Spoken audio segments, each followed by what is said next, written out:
I'm going to solve the gender war. I'm not going to solve it. None of us are going to solve it. But let's talk about it. Let's deconstruct it, especially during this beautiful Pride Month. You know, gender is on topic. Everyone's talking about it. Everyone's got it. Everyone has a gender. But not everybody has the same relationship with their gender. And because of that, regardless of what you think gender is, it's causing issues. It's causing issues for all of us, you know, and I think all of us suffer when we don't deconstruct gender. That could also mean that if you're a conservative, which no one in my audience really is, or if you're a religious person, you can deconstruct gender in a way that also relates to your religion. You know, sometimes people will come on my channel and say, like, why do you even talk in a way that incorporates religious or homophobic or, you know, transphobic people into your audience? Well, I think the issue is that though they're not my primary focus, of course, who knows? Maybe one day a really transphobic, really bigoted person finds my channel and hears just the right thing they need to make their little cis straight life a little bit better, you know? I kind of want to give everybody tools, but obviously my main focus is more progressive thinking people. And to be fair, I don't think conservatives are as receptive to these tools, but I think even within their own religious constructs or political constructs, they could deconstruct gender. You guys know that story about when I was at Walmart and the two cowboys wouldn't let me open the door for them. And they said, oh, ma'am, I'm not like gender fluid that way, or what did they say? I'm not gender binary that way or gender fluid. They said something that just didn't make sense. And I wish in that moment they could have deconstructed their idea of gender and why they felt obligated to open the door for me just because, like, I present as a woman. Like, why is that so important? And why couldn't you let me just open the door for you? Especially since in other male-centered bubbles, they'll say, well, women never buy us flowers and women never open doors for us. Yeah, but the moment I start doing it, you tell me, you know, because of your own pride, you can't let me do this for you now. So it always goes back to the individual experience and how individuals who are having similar experiences become communities, and then some communities attach to each other and become movements. So let's talk about the deconstruction of gender today, once again, for the 100th time, because God knows we'll be doing it for another 1,000 years. Let's start off with this sort of comedic video on gender, and we'll start here, and I have a whole bunch of videos for us to watch. You're having a kid. Do you want a boy or a girl? You know I want a boy, and I want someone to play catch with. I mean, girls have hands too. Nah, I don't want a girl. What if she ends up doing porn? So your first thought with a boy was playing catch, and your first thought with a girl is porn. You don't think that's a little weird? Oh, here comes the white knight. Okay, so interestingly enough, this is actually a really, and I'll go ahead and put the video in the chat so you guys can check out that content creator. That's actually that's a pretty common thought process in certain bubbles. It's a fear of having a daughter in a man's world. So the irony is that the same misogynists, the same men that vote for Trump, the same people that uphold the patriarchy are terrified about bringing little girls into that world. And that's what I think is so interesting. When I saw Andrew Schulz become a girl dad, or at least a dad with a girl, I thought to myself, oh, this might soften him. And it's ironic that he ended up being more conservative in the end and promoting Trump and, you know, advocating for Trump in a way. But I think even more than that, it was the irony that as a girl dad, he still talked about how Democrats were cool. They got pussy in the White House. And yet he talked about protecting that little girl at all costs. Like, I remember him telling the birth story. And it really made me cry because I thought, oh my gosh, this man is having a real, genuine connection to the idea of what it might be like to be a girl in the world without blaming her. But the truth is, the moment you say that presidents used to get pussy in the White House, and the only person that comes to mind is Bill Clinton, who took advantage of an intern, whether or not you think Monica Lewinsky consented, Monica Lewinsky should never have been in the position to consent in the first place. Period. Right? Because they weren't just two strange adults. That was the president of the United States, and she was an intern. Like, there was no position in which them being both legal adults has any is in any way important to the conversation about the ethics around the situation, right? So I think it's interesting that men are so terrified of bringing women into the world because they might do porn, but they don't think about why they're going to do porn in the first place. And again, and I know this as an OF content creator that does not focus my content for men, like, you don't make as much unless you're, you know, really making content for men really trying to get a male audience, and if you're allowing men to be mean to you. I have a very big rule in my OF. You can't be mean to me. If you're mean to me, I block you. And that's it. Like, and I don't keep the money on OF. It's not like Patreon where like I get to keep the money because it's a donation.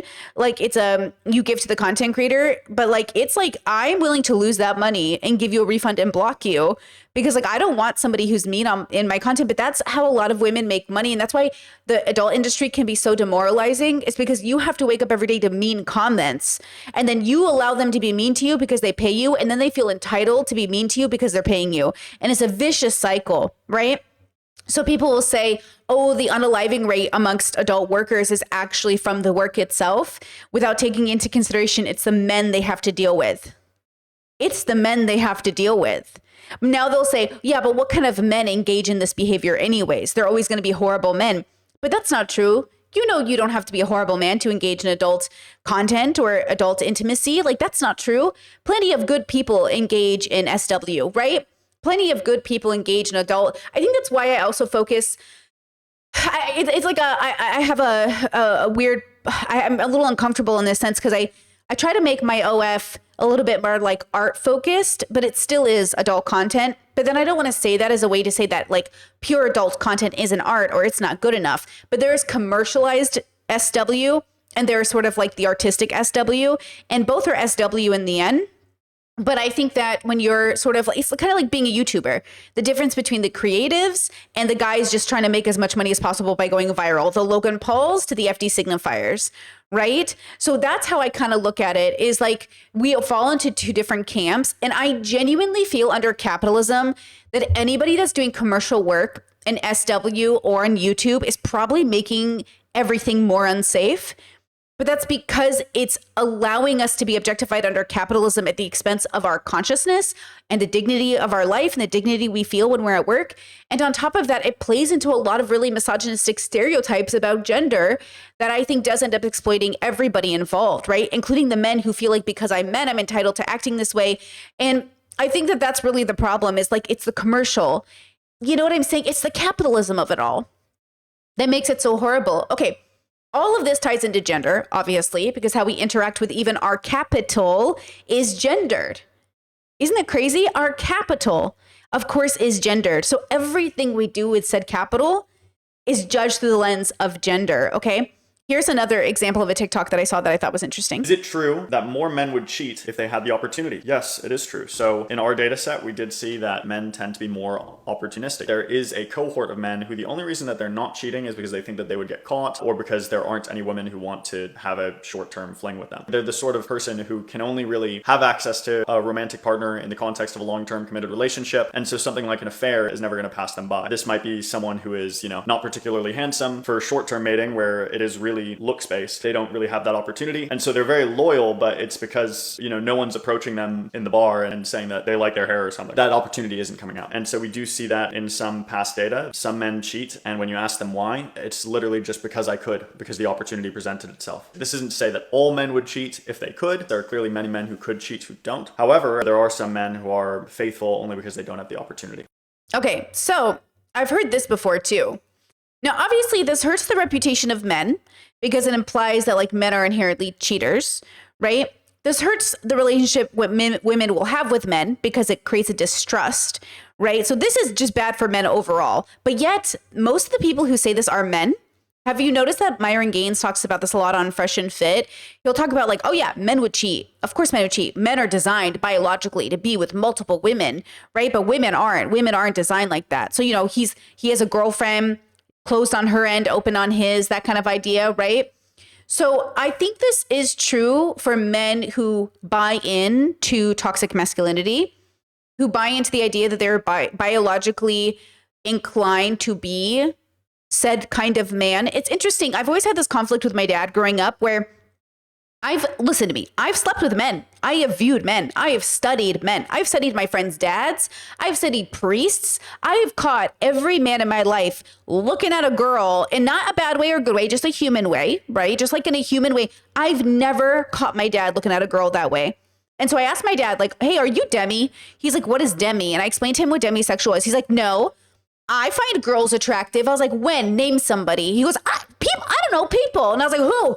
I was like, who have you ever looked at? Go ahead, tell me. It's a safe space. You can tell me. He goes, I don't know, Betsy. I notice when people are pretty. I was like, I didn't say that. I said, are you attracted to people? Like, do you find yourself attracted to other women? He's like, what does this mean? He goes, I'm a man like anybody else. But see, I don't trust my dad's answers. Because I know a man when I see one, and I know a man who's looking at other women in that way that they do, that makes me go like, you're being weird, dude. Not even like, not in the bad, like there's a perfectly healthy way to notice somebody and find them attractive and even think about like, oh yeah, I'd have sex with them. And then the way that's like, just, you know what I'm trying to say? There's something there that I'm like, I don't know about this. So I have to assume that there is demisexuality playing a role, or maybe my dad's so autistic that he just doesn't, see women in that way. My dad's not diagnosed autistic. I just think he is, because there's lots of reasons and the best way possible. Okay. So when we think about gender in this way, is my dad putting up a front to feel like he identifies with other men, to say that he finds women attractive? It's not that my dad doesn't find women attractive, but he's not leering at women.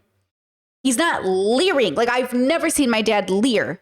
And I wonder about that. What is that about? So then I have to wonder, because I married a person who in that kind of way reminds me of that. Like, my partner and I obviously can talk about like how pretty people are, but I think my partner doesn't leer.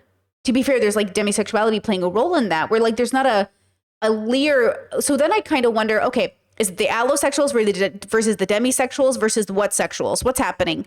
Then I see this other TikTok, which I forgot to save, of a guy saying, hey guys, it is not normal that when you meet somebody, you think of having sex with them. But I think it is quite normal for allosexuals to consider having sex with everybody they meet. I mean, not everybody even has an imagination to imagine it, but every possible romantic person that I ever met growing up, I did absolutely consider like, oh, am I attracted to this person? In the same way that I have to think about eating food to decide if I want it, I kind of imagine like kissing or being romantic with that person or having sex with them as a way to know if I'm attracted to them. Like, other than physical, like, do I see myself with this person? To me, that's what that means. But I don't know if that's my autism. Like, to me, that's what it means when someone says like, do you see yourself with them? I'm like, okay, let me imagine it. But I can't tell if that's my autistic brain being like, oh, are you not literally imagining it? But then there's the other side of it where it's like really gross and like you're almost objectifying that person for your own pleasure, but that's different. So then I have to wonder, okay, how much is sexual orientation playing into this perceived notion of what is normal and healthy? And then just to say that alone, oh, it's not normal to think this way. There is no such thing as normal. We have no idea what's normal. We're just learning that people don't have inner monologues, let alone that people don't see images in their head. Right? So we need to be very careful when we say things like, it is not normal to meet somebody and imagine having sex with them. We're biological animals on a planet. Some of us we're just not having the same experience. Right? And that's the issue, is like, we're not having the same experience. So then what experiences are we really having is the question, right? Chat says, why are other men okay with these toxic guys speaking for them as a whole if they don't believe it the same way? Okay, great question. I have a theory about this. Oh, great fucking question. Okay, so then I have a secondary theory that I believe the men who aren't quite this toxic also end up siding with the men who are, because they are closer to misogynistic than liberated.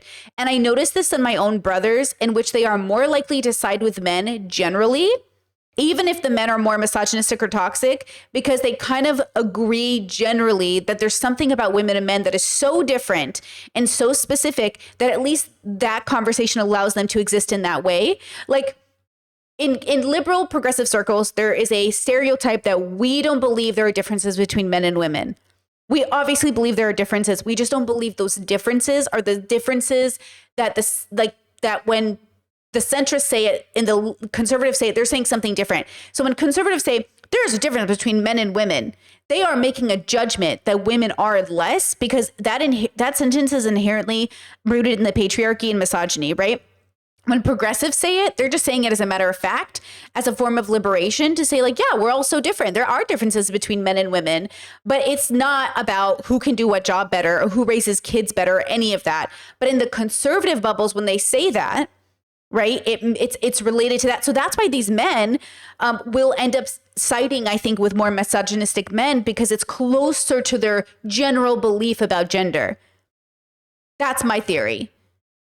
that's what I think happens with all of us is we end up siding with people that are just closer to how we are. Because even look, the progressive movement as a whole is so diverse within itself. It doesn't represent me, but it represents generally what I mostly believe in, close enough that I'm obviously more progressive than conservative. If you know what I think that's what it is. I don't think it's much deeper than that, but that ends up creating the aftermath. And this is the video I'm going to show you guys. This is the Australian. Okay, so places around the world are talking about the gender war and the difference between Gen Z, right? Men moving more conservative and girls moving more, women moving more progressive liberal. And by the way, it's just like kind of more liberal. I don't even know how progressive these girls are leaning, right? But it's definitely something that's being talked about, and it will be talked about over and over again for the next 10 years. So let's talk about that. Oh, chat says, I'm just aware that no one likes to be stared at like a piece of meat, so I don't do it. Yeah, I mean, it feels weird. Even when I used to go to strip clubs, like to test, like to see if I liked it, it felt weird. I didn't want the people on stage to feel like they were doing more than I just wanted them to perform, but I didn't want them to perform for me. I wanted them to perform for themselves. I used to go to this burlesque place in downtown Seattle, gorgeous place right on the water. You guys have probably been there. Great place if you haven't gone. Amazing shows. I just like that they were putting on a show for themselves, and it was audience interaction. We were involved, but it wasn't for me. You know, I think stripping though is that illusion that it's for the customer, and I don't like that. I don't like SW for me personally. That's like that requires the customer to be there for it to exist in a sense. I almost just want it to exist and then have people appreciate it. But I understand that the largest money-making kind of work is to make sure the customer feels like it's all about them. Very capitalistic, right? Okay, watch this video with me. In democracies worldwide, a political gender war is intensifying among Gen Z voters. Recent elections in North America, Europe, and Asia have seen more young men in their 20s break to the right, while more young women lean left. It's a departure from the days when young people of both genders voted progressive, and recent polling shows the same may happen in South Korea's upcoming presidential election. Young women are expected to lead a broad political backlash after months of chaos from the conservative People Power Party, whose former president Yoon Suk-yeol was impeached after a botched attempt to impose martial law in December. More of the country's young men are expected to swing right. One such voter is first-timer Lee Jung-min.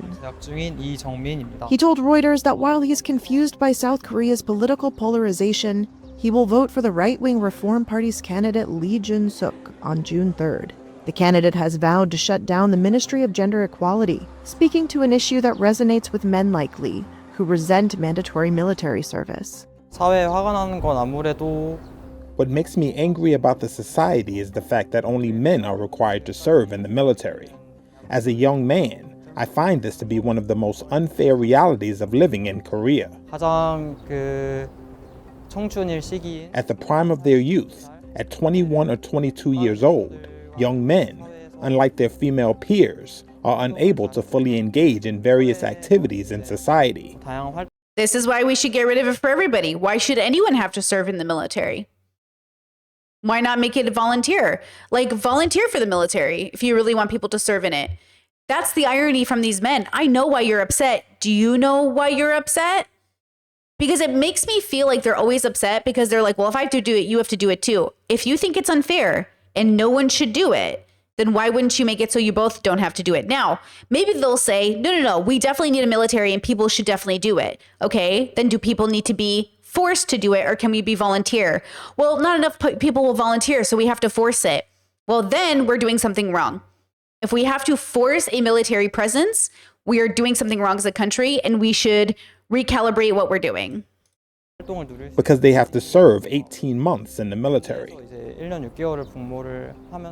In total, over half of South Korean young men are expected to back right-wing parties, according to a Gallup Korea poll in May. The same polling shows that the number of women aged 18 to 29 who will swing toward the left-wing Democrat. And also, let's not pretend, like, at least in the US, that when women join the military, men don't laugh at them and make fun of them for, like, oh yeah, but like, what do you do in the military? Like, they act like because the requirements are even different for joining, they're like, you don't even have to do it the same as us, bro. Yeah, but you're acting like it's not equivalent to your gender. And they'll say, so gender does matter. Yeah, for some genders, but some genders are better at other things than other people. We make a general requirement for the genders to make it easy, not because it's right. That's the problem. I don't know if people understand, and I don't think people understand. I think people genuinely are so uneducated. They have no idea that if we took into consideration all the nuances of every single person who existed, it would never look the way that it looks now. The world would never, it could never exist the way it does now. We generalize requirements for men and women because it's efficient for the binary way of existing, not because it's correct. They literally think these generalizations are correct, and that's why they're general. Like, you have no idea that you're so uneducated. And this is also a discrepancy between the liberal women and the conservative men, is like, nobody wants to be in a household with a person they look at and think is stupid. The difference is, I'm not looking at you like you're dumb because you were born a specific gender. I'm looking at you like you're an idiot because you just said something that came out of your face that was so dumb. And that's the difference, is men like Myron will inherently think women are dumber than men because they're women. You can't be with somebody like that. Same with women who think men are disgusting perverts and all men are bad people. And I need to keep my daughter away from this man, even though I chose him to be my husband. Like, that is not good. And if you are suffering from some sort of trauma where you don't want a specific gender around your kid, one, you shouldn't be having that kid. And two, you should recontextualize the whole idea of partnership and maybe just go to therapy for the next 10 years. Like, there are so many problems here that we would need the next million years to even tear it apart, to be honest, right? Like, that's the problem. I'm exaggerating, obviously, with that million. But the point is that I don't think people understand these generalizations we're making are literally not, they're not an indication of something that is true. It's just something that is partially true. And partial true is very different than total true. Democratic Party has jumped from 30% in 2022 to almost half.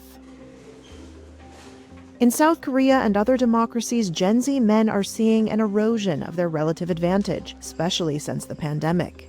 In the UK, where more young men are leaning conservative, males aged 16 to 24 are now less likely to be employed or pursuing education than their female counterparts, according to official data. In some countries, the gender pay gap among 20-somethings now slightly favors young women. EU data shows one of them is France. Look, I don't know what's going on with the working stuff, but I'll say, just from my experience of seeing a lot of people around me, yeah, we're not motivated to have careers. Like, we're not like deeply motivated to have like longevity careers. We're not thinking about the future. And again, I don't think this is gender. I think this is the economy. I think it's life. I think it's a meaning crisis. It's really hard to focus on a career in the future if you think you're not going to have one. I say this as a person that wanted to unalive most of her life. I could not even fathom an investment in my future if I thought I was going to die in my 30s, let alone if people think like World War III is coming or that the economy is going to completely collapse. So why save? Why not live your life to the fullest? Like, you're not contending with a gender issue. You're contending with a absolutely like quality of life issue. We need to tackle the quality of life issue, but everyone's always so focused on the superficial gender war. Yes, it's important to deconstruct gender. And yes, this is playing a huge role. And yes, we need to deconstruct all of these gender issues. But first and foremost, we need to focus on what it means to exist and what is our ultimate goal here as a community, as a nation, as a globe. And we can't, because there's 8 billion people and all of their opinions are swarming into, each other, and they're bumping into each other. So this is why I say, philosophically speaking, because we do philosophy through pop culture here, I recommend you take a breather and step away from the rat race, the bubble, if you will, the world, and just ask yourself, like, what do I want? Who am I? And what am I going to do on this planet while I'm here? Because I'm not here for very long. So what would I like to do? What is really important to me? And what is good and kind and compassionate and reasonable? And I think we're not asking ourselves those questions. Certainly young people aren't. So many people in my life are too busy trying to get rich. They're all like, I want to get rich. I want to get rich. I understand it. I've been there. I spent a lot of my life thinking I needed to be rich to be free, only to realize I was putting myself in a cage full of invisible money that was never going to actually help me. And I know it's really hard because everybody feels like they need money. We all need money, guys. But I'm telling you, once you have it, it's not going to be the end. Just like once you have that man or once you have that woman and once you're married and have kids, you're still going to wake up in the middle of the night in cold sweats and wonder, why am I not happy? Why am I not happy? Right? Chess says, do you think it could be that we see standards of living out of our control, but the gender war and stuff is more in the control? Yeah, absolutely. Right? You said, even though it's not true. Yeah, I think absolutely. I think that's why conservatives pay attention to these kind of culture war ideas, is because they feel so much more real and tangible, even though they're not the thing you should be focusing on. They are the distraction. They are the distraction. Right. And I know individually, like Pride Month and deconstruction, all these things are so important, but like gay and trans people they're not the reason your housing prices are so high. Gay and trans people are not the reason women don't want to date you. It's like they want to blame everybody but themselves. Don't blame anybody, but hold yourself accountable. Ask, how have I contributed to this relationship with self, this relationship with others that I'm having, especially as people's standards shift and change. Like, you talk about men's standards. It's okay to have that standard, but you also can't be upset if you don't meet a person who, quote, meets that standard. Same with anybody else. I always tell you, the point of life is not to be partnered. The point of life is to have a good and symbiotic relationship with self, internal and external. That's my subjective belief. It's not objective. That's just what I believe. I think it is important that we as individuals have a really good, just a really good life, right? And you're not going to have that if you're just constantly saying that I'm unable to have a good life because I'm not partnered, because I do not have lots of money, because of these external things. We're having an internal struggle and we keep externalizing it out into the world because, just like you said, it's kind of the external feels like the main character. It feels like, well, maybe if the external is fixed, I'll be fixed inside. But I'm telling you, that's not the answer. You won't believe it, but it's not true. So you have to contend with that reality, right? Chad says, I actually think there is a push by corporations to keep people divided. It's better if people fight each other than to look at the people above us. I think that's a part of it, but none of that has to do with philosophical joy. The whole world could be melting around us. None of that has to do with philosophical joy. It just has to do with, okay, in the same way men are distracted by blaming the gays for their problems, we are distracted by blaming corporations for our misery. They're not the reason we're miserable, but they are not making it easier to be joyful. We are the only thing stopping us from being joyful. I want to free you from not even considering these corporations or these white men or these patriarchal misogynists. I want to free you and liberate you from the constraints they have convinced you that unless you get rid of us, you're never going to be happy, because you don't need them to be happy. You don't need them to be joyful. But externally, they will impact your world. But I am focusing on the internal, because the internal is what's at stake here. That is what the problem is. We are out of sync with our internal joy, our introspection. All these boys are externalizing all their problems. And I just warn people not to do the same thing, but with corporations. Yes, in some ways, it would be very nice if corporations get their shit together for the planet. I agree with you, but that has nothing to do with you. But it feels like it does, right? In the same way these boys feel like, well, all of these other people somehow are impacting my life, right? Yeah, we're all impacting each other's lives. We all have to live together, right? Chad says, all you have at the end of the day is yourself, not the stuff you have. Amen, dude. Okay, Chad says, can you have joy regardless of what is going on around you? Yes, 100%. Yes, you will be stressed. You can be frustrated, but it doesn't mean it's going to rock your spirit. Losing yourself to despair, losing yourself because the world is melting, like losing yourself to the world, okay, that is a different relationship. That's what I'm trying to say, is there is a significant difference. And I know because I've been there. I've been the person who has lost herself to the world. And I've been the person who has maintained stability regardless of how weird the world has gotten. And I'm telling you, whatever this thing is that I'm doing with my life, it is 1,000 times better than anything I did before when I was so attached to the world. And it doesn't mean I'm not active. It doesn't mean I don't participate. It doesn't mean I'm not a community member. It's about being joyful no matter what happens around you. No matter, even if the end of the world was happening. It's about not losing yourself to the way, because what happens is people build who they are on everything around them. And so when it starts to fall away, they lose themselves. Brittany is not built on the foundation of the world or external things. It is built off me. Like I used to think I would crumble and go crazy if everybody in my inner circle died. And then I realized like, oh, that's not true anymore. The Brittany, the relationship I'm having with this consciousness, like she exists outside of everybody else. And though she has connections to all those things, I am not like my existence isn't predicated on the existence of others or on the system going correctly or the world moving correctly. That doesn't mean I don't have biological experiences. That doesn't mean I can't fall into frustration or anger or stress. It just means that I don't lose my sense of self. You can't break me. You can't, like, I won't lose myself to sort of the despair of like, what is the meaning of my life in that great and profound way? Because like, I've already found the meaning of my life and it's predicated on the fluidity of existence. I'm fluid. There is no Brittany to break. She is fluid like the wind, fluid like the water, fluid like the tree branch. You know what I'm saying? It's fluid. So whatever happens, happens. Whatever's true is true. It is not up for me like to argue with it, like reality. It is only my job to experience and observe it, right? Chet says, do you think these structures put a limit on people's ability to find those tools to be joyful because it's distracting, consuming for people? Anyone can find joy, but is the path more difficult? Yes. And realize that the people who are putting those things in place is a combination of us and them and all of us together, right? The world's a reflection of us as a whole. So the people who are doing that are also just doing things that it makes sense to their brain.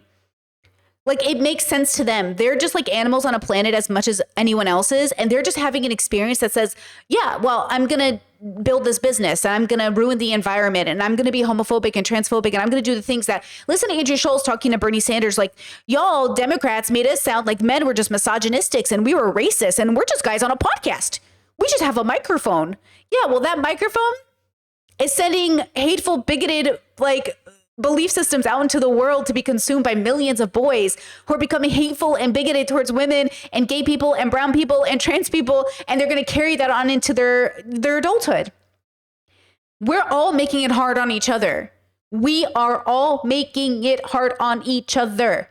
And that includes past Brittany, who was a Republican and a conservative and pushed pro-life propaganda and anti-gay marriage propaganda, thinking, well, as long as gay people have civil rights, we don't need marriage. I participated in that. I will participate in it for the rest of my life because I'm always deconstructing.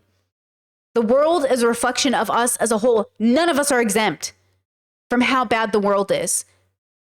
And once we start pointing fingers about who's doing the worst shit, we're forgetting that, like, man, if they are really the minority everybody thinks they are, then how does that explain the majority of the world suffering? If the majority of the world is suffering, why are you still blaming minorities? Whether they're billionaire minorities or brown minorities or gay minorities. Why is it ingrained in us to blame the minority? What is so scary about us taking control of our lives and like actually changing it for the better on a mass scale? What is it about the minority that just makes us all go, must be them? Now, I'm assuming it's some sort of actually like evolutionary process here that moves the tribe into thinking that it's that guy over there instead of us. And it wants to like expel the part of the tribe they don't like that's like ruining some sort of like survival thing in our monkey brain. I'm not sure. That's not my area of expertise. I have no idea. But I'm assuming it has something to do with that. So have a deeper relationship with your biological experience, right? So your job as a person is to go on that journey and figure it out. Every time one of my little siblings comes to me and says, this is what I'm doing right now with my life, I go, great. They'll go, do you know anything about this? I'm like, yeah, I did this for a couple years in my 20s. Didn't work out for me. Here's everything I can warn you about. Here's everything I can tell you, but you're going to have to go through it. I know that you're going to listen to me and you're going to hear what I say and you're not going to believe it and you're going to have to experience it, right? And so for every bad thing that you did that you wouldn't do now, someone younger has to do it themselves to figure it out. This is why I say, even if the whole world was fives on my introspection scale, they would still give birth to babies that would have to deconstruct whether or not transphobia makes sense, whether or not racism makes sense, whether or not all these things make sense. This illusion we have fed our brains to think all human beings aren't experiencing a journey of prejudice and bias is absolutely what's wrong with humanity. But it's a part of our, our evolved sort of experience, right? It's so exhausting, but it is so true. And I don't want you to be burdened or crushed under the weight of that reality. But like, you got to let people go on that journey. You got to let every kid figure out, like, do I hate trans people? Do I hate gay people? Even when you raise your kids right, even some of the gayest couples you know will raise transphobes and homophobes. And you're going to ask yourself, how did that happen? The same way it happened for everybody else. And this is why I say some of the best ways to break a generational curse is not to have kids at all. Or when you have those kids is to realize that might happen to them. Everyone always says, oh, like it's how you raise your kids. It's a combination of how you raise them and how the village raises them. I know the world doesn't think America has a village, but it does. And it's racist and homophobic and transphobic. And it's been raising us for 300 years. There was a village in America. There's always been a village in America. And it's not been a good one. So you can keep thinking America is so individualistic and it doesn't believe in the village. Oh, it believes in the village. We just don't think it's there because we're not paying attention to how it's been raising us. Even though we're complaining about white supremacy and transphobia and homophobia and misogyny, that's the village, baby. That's the village of the great USA. Okay? And that's the problem. We're individuals coming together as a collective, and we're all bringing our trauma with us. We're all bringing our bigotry and prejudice with us.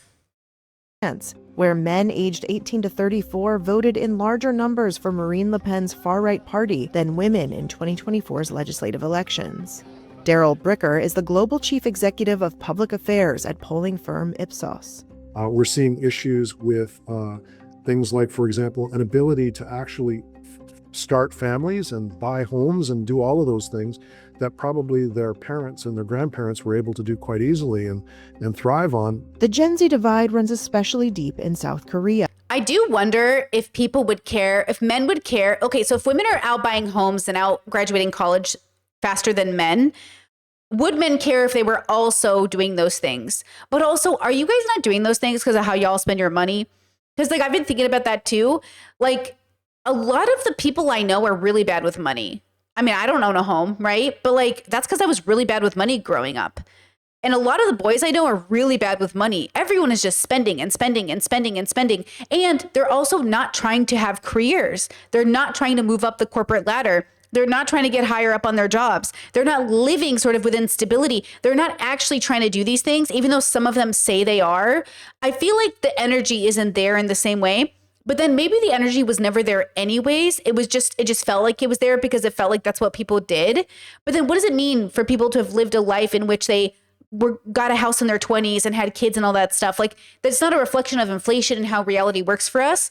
But I do wonder if, and you know the reality, right? You buy a house as a single person. The next step is like, when are you going to get married? And then when are you going to have kids? It never ends. The question is, are we allowed to say that it ends finally? Like, hey, I want to be a full-time renter, or hey, I actually want to own a house. And hey, once I do this thing, like there's not an aftermath of like, what about kids now? And what about this now? And what about, like, you need to back off. You need to back off. I don't think people are investing in their future because they don't even know what they're investing in. But it certainly isn't because of partnership unless the country you have been raised in is dependent on you making those babies, which is why when we talk about people being sort of encouraged to have babies, we need to have a conversation about like, why do you want us to have babies? And why do we think it's our duty to have babies? Yeah. In 2022, all of a sudden, we saw the huge divergence among young voters, young men increasingly voting for the Conservative Party. Political economist Soo-hyun Lee of King's College London says young men are angry because they feel squeezed by competitive job markets and rising property costs, making the... Which is interesting because if the men are feeling the heat of the competition, why are they blaming women? Aren't y'all better than us and all that shit? Like, are you mad you're being out competed against by women? That's your misogyny. But then I think they're still that angry when men do it too. I just think they swallow it better because they're like, he must be a better man than me. But all of that needs to be deconstructed. Prospect of supporting a family daunting, and many blame feminism, believing young women are preferred for jobs. It makes young women to be an easy scapegoat for young men to vent their anger and frustration driven by economic insecurity. In the West, young men blame immigration as well as diversity programs. Germany's anti-immigrant Alternative for Germany Party, or AfD, won a record 20.8% of the vote in February's general election. According to official voting data, 27% of men aged 18 to 24 voted for AFD, even though the party's leader is a woman, up from 7.7% in 2021's general election. They have the feeling that they're losing power. Molly Lynch is an Hold on. So I want to point that out. I saw a comment on my chat the other day that was crazy, bro. It was like, even though I'm a far right extremist, I sometimes still like your content. And I was like, girl, get out my comments, girl. And listen, I'm not blocking comments that aren't like fully like really, really bad, because obviously it pays me and the algorithm and all that stuff. If I block too many comments, the algorithm stops pushing out my videos. So like I'll leave certain comments, you know, for them to expose themselves for our amusement. And they were like, I'm not a misogynist. I want Tulsi Gabbard to win. Tulsi Gabbard is a misogynist. She suffers from internalized misogyny. Because she's a woman, she can't suffer from internalized misogyny. Yeah, you can. Like, just because you're a woman doesn't mean you don't suffer from it. So it's that idea that they don't understand to deconstruct. Yeah, you can vote for a woman who's far right if you know that woman is going to give you everything you want at the expense of other women. The reason you're willing to vote for a woman who will give you everything you want is because she will give you everything you want. So why wouldn't you vote for her? But that's going to come at the expense of literally other women and races in this situation, right? Like, they act like they're doing something heroic by voting for a woman who's going to give them everything they want. 18-year-old Berliner, who voted for the country's Left Party, which captured 35% of the vote from women aged 18 to 24, up from around 9% in 2020. I also wonder how much of this media is pushing men more right. Just because like you keep saying like, oh my God, it's such a big deal. Men are voting, men are voting. Yeah, but like a lot of people still voted left. Yes, it's a big deal. But obviously we're also giving a lot of attention to these men. See how much attention they're getting. They're still not happy. Like at the end of the day, we can't have a culture where we encourage people to get married. But we're not, there's so much to contend with. Just the fact that Iraq was legalizing 9-year-olds to get married for child marriages. We just watched the Obey and Pray documentary about the LDS church, the FLDS, I think that's what it's called. On the Discord, we just went over it and discussed it. Like, we have to contend with the reality that a lot of people are engaged in child marriages or justify it because of religion or God or standard or misogyny or patriarchy. Like, we have to deconstruct more than anything the patriarchy of it all. Anything that tells you are literally better because you're a man, anything that tells you that you are made to lead because you are a man, like that is not going to just hurt women. That's going to hurt men too. It's not going to just hurt anybody. And that's the point. We need to first acknowledge that. We're not going to get anywhere with this gender conversation until we talk about patriarchy, and not just like in some memeable way. I mean, quite literally, we have to understand that it is inherently sexist and it is inherently bad. There's nothing good about the idea of a patriarchy. And no, the solution is not a matriarchy. The solution is not matriarchy. Okay? That's the thing.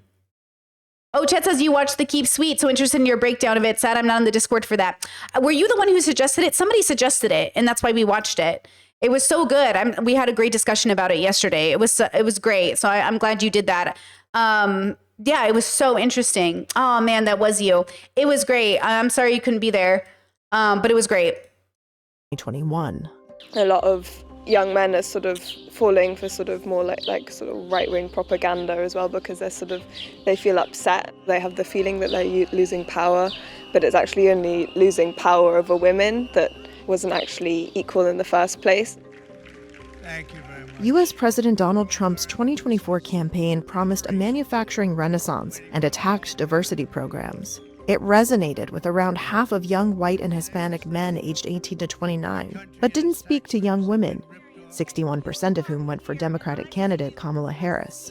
In Australia's May election, the Gen Z gender war was not evident at the ballot box, but voting is compulsory there, a possible explanation for why radicalized gender politics have not taken root, as more extreme ideologies tend to be flattened out at.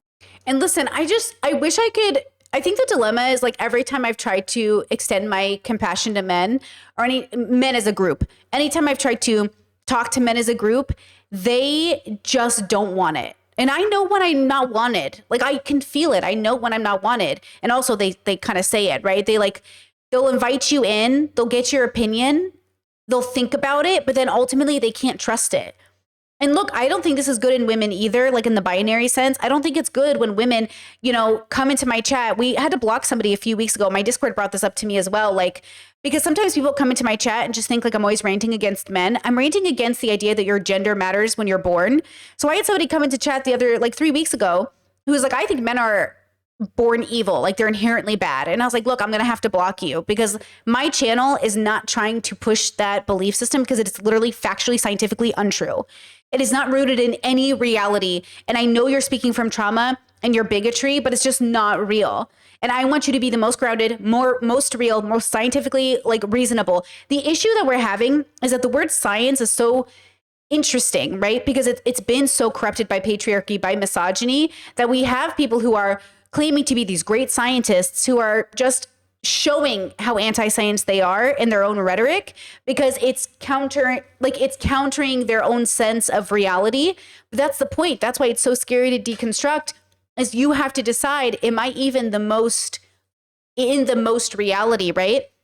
And I understand all this talk about the matrix and stuff. It is a distraction. Like, we can't even talk about what is real because no one believes in what's real. All of civilization was built on a myth through God and patriarchy and gender. None of these things are real. But because we've been able to get this far in civilization, it's hard for people to disentangle that reality. They're like, yeah, we built reality off things that weren't real. Because you know what I mean? Because they think, well, it has to be real to be this successful. No. Now, the question is, can we even understand what is real? And it's so frustrating because then, people be like, oh, Brittany sounds like she believes in magic or something because she's talking about what's real. Y'all believe in God. Like, y'all believe literally in magic. Please do not come for me in my comments. Like, it's fine if you believe in a God, but do you know what believe is versus knowing is? And don't get me started on Jordan Peterson. God, what is God? I mean, what does it really even mean to be God? What do you mean by mean? Don't even get me started. At the polls. So how does the Gen Z gender war end? Pollsters say it could drag on until governments address the core issues of home affordability and precarious employment. Some worry that the divide could make consensus on reforms harder to achieve.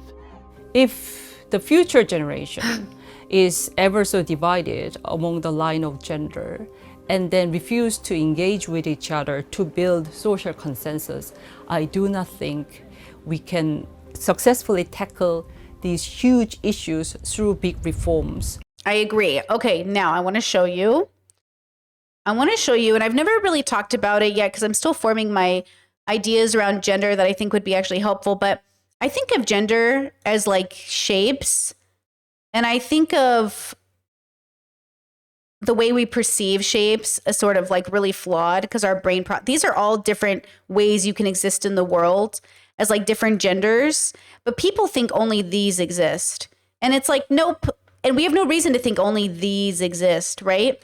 We have no reason because we have proof that people are existing through gender differently. It's kind of like when you first hear for the first time that people have aphantasia and you're like, what do you mean you don't see things in your head? Like, guys, I can smell in my head. My imagination, my brain is so good that I can remember smells. I can remember textures. I can feel things. I can I can evoke a memory. Like, I can pull things. I can create. I can see things. But you know what I can't do? I can't hold numbers in my head. So I can imagine like a dragon experiencing texture, smell, sound, all of the things. But if you asked me to remember a phone number on the dragon, by the time I get to like 1, 2, 3, once I get to 4, 5, 6, everything else has disappeared. I can't keep numbers in my head, but I can visualize, I can imagine. It's why I always thought I would write fiction, because I was like, man, I can world build so good in my head. I can come up with like complex systems and like rights and wrongs. Like, I can just, that's why I love philosophy probably, but I can't hold numbers in my head. And if we were having such a unique experience with our brains in that capacity, then of course that would also translate to having a unique relationship with gender. Like, we're all shapes, but we're different shapes. And then of course some shapes come into the universe and then they modify as they grow. They modify and change and become different. And all of a sudden the shapes are, they have like little extras, or they build into different shapes as they go forward. But people really believe like once you're a shape, you never change that shape. Maybe that's true for you. Okay, that's okay. but it's not true for every single one, everybody else. And that's the problem, right? That is the problem, is that we keep thinking, because that's just like how we've evolved, everybody must be experiencing life the way I experience it. And you know what the irony is? For the groups of people that are like, am I the only one like this? I feel so alone. Nobody is like me. Girl, you are not special. There are literally billions of people just like you. Anytime you have in your brain that you are special, just a reminder, girl, not outside your consciousness. You are not unique. Like, you might be the only you, but you are not so unique that you are not like other billions of people. And that's the sort of a part of our ego deconstruction, right? We have to understand that, yeah, though we're unique and special and there's only going to be one Brittany, there are a lot of girls who are Tauruses, obnoxious, 5'1", but, stands in a room like she's 6 foot. There's a lot of girls who are also boys. There's a lot of Brittany's in the world who are just like me. There's a lot of people who probably look just like me, right? But, I am the only me. And yet I am so like other people. It should bring us comfort how unique we are as a living being, same as every unique piece of grass is unique. But the good news is, like, you're not alone. The good news, there are many like you. Now ask yourself, who am I in the story, and do I like who I am in the story? Watch your favorite anime and be honest with yourself. Who do you wish you were, and who are you really? And then ask yourself, like, okay, is it time to like change what I'm doing with my life? Is it time to stop pretending I'm Zoro when I'm really Usopp? And then what's so wrong with being Usopp? And then maybe there's something wrong with this man's ability to fib, which allegedly is never a lie, because they do tend to come true, but that doesn't matter. The point is, who are you in the story? And does it work in contend with your joy? Does it work in conjunction with your joy? Is this who I want to be? And, see what happens. See what happens when you think to yourself, who am I outside of all of the judgment of the world? Who am I outside of these constructs? Who am I outside of my limited belief? And what do I really know about existing in the universe? Like, what do I really factually know? Because as a person who's read thousands of books, I'll tell you this, not only do I know nothing, but I rely so heavily on better thinkers and people like you to also share the information you have so we can build some sort of understanding off of that. Because we have individual experiences, but we really rely on the community to build. We never do anything alone. But the one thing you kind of got to do alone is have that singular relationship with self. Nobody outside of yourself will have that relationship with you the way you will. You're the only person who can do it. It's the one thing that only you can do. So you've got to do it. You've got to have that internal relationship with self. And I promise you, it will show up in the world externally. So when the world suffers as a whole, it's all of us contributing to it. Different stages of our life coming together. As we heal, the world heals a little bit too. But like, the world is screaming out in this crisis for a reason. And that's because as a whole, we are suffering. You are not unique in your suffering. Everybody suffers. The question is, why am I suffering? How have I contributed to my suffering? And how will healing cure the world's suffering, or at least help contribute to it?